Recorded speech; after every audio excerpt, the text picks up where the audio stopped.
ଜନପ୍ରତିନିଧି ତାଙ୍କର ତ ବସା ପୁରା ଖାଲି ହେଇଯିବ, ଭବିଷ୍ୟତରେ ଦଳ ରହିବ ନାହିଁ, ସେ ଖଣ୍ଡ ବିଖଣ୍ଡ ହେଇଯିବ। କାରଣ ତାଙ୍କର ଯୋଉ ଅବସ୍ଥା ସେମାନେ ରଖିପାରିବେ ନାହିଁ, ତାଙ୍କ ଭିତରେ ନିଜ ଭିତରେ ଇନଫାଇଟିଂ ଚାଲିବ।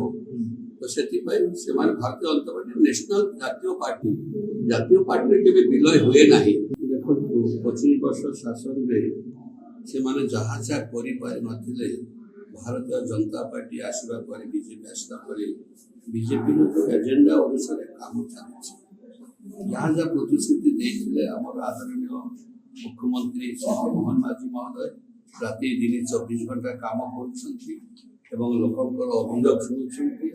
ଯିଏ ଯାଉଛନ୍ତି ରାତି 1-2ଟା ହେଲେ ବି ସେ ରେଷ୍ଟ ନେଉନାହାନ୍ତି, କାମ ଚାଲେ ଏବଂ କାମ ଦ୍ରୁତ ଗତିରେ ଆଗେଇ ଚାଲିଛି। ଏବଂ ଆଗାମୀ ଦିନରେ 5 ବର୍ଷ ଭିତରେ ଯାହା ଯାହା ପ୍ରତିଶ୍ରୁତି ଏହା ଏ ସରକାର ଭାରତୀୟ ଜନତା ପାର୍ଟି ମୋହନ ସରକାର ନିଶ୍ଚିତ ଭାବରେ ପୂରଣ କରିବେ।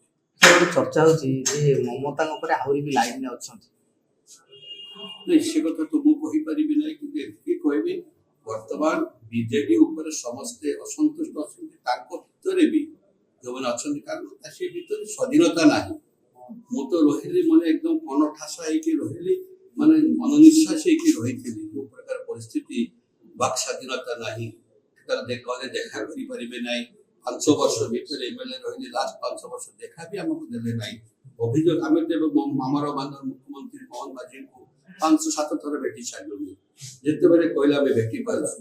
ସେ ସମୟରେ ଏମଏଲଏ କଣ, ମନ୍ତ୍ରୀ କଣ, ଏମପି କଣ, କେହି ବି ଭେଟି ପାରୁନଥିଲେ। ଜଣେ ଲୋକଙ୍କ ନିର୍ଦ୍ଦେଶ ହେଲେ ଯାଇକି ଭେଟିବେ।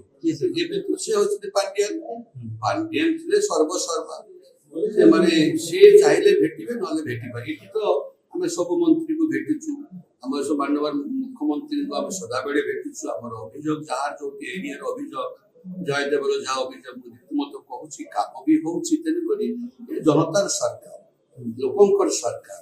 ତେଣୁକରି ମୁଁ ତ ଆଶା କରିବି ନିଶ୍ଚିତ ଆମେ ଆପଣମାନେ ଜାଣିପାରିବେ ଯେ କେମିତି ଦ୍ରୁତ ଗତିରେ କାମ ଚାଲିଛି, ଜାଣିପାରୁଛନ୍ତି। ଆଗାମୀ ଦିନ ମଧ୍ୟ ସେଇଥିପାଇଁ ଜନପ୍ରତିନିଧି ମାନେ ଟିକେ ଢଳୁଛନ୍ତି ବିଜେପି ଆଡକୁ।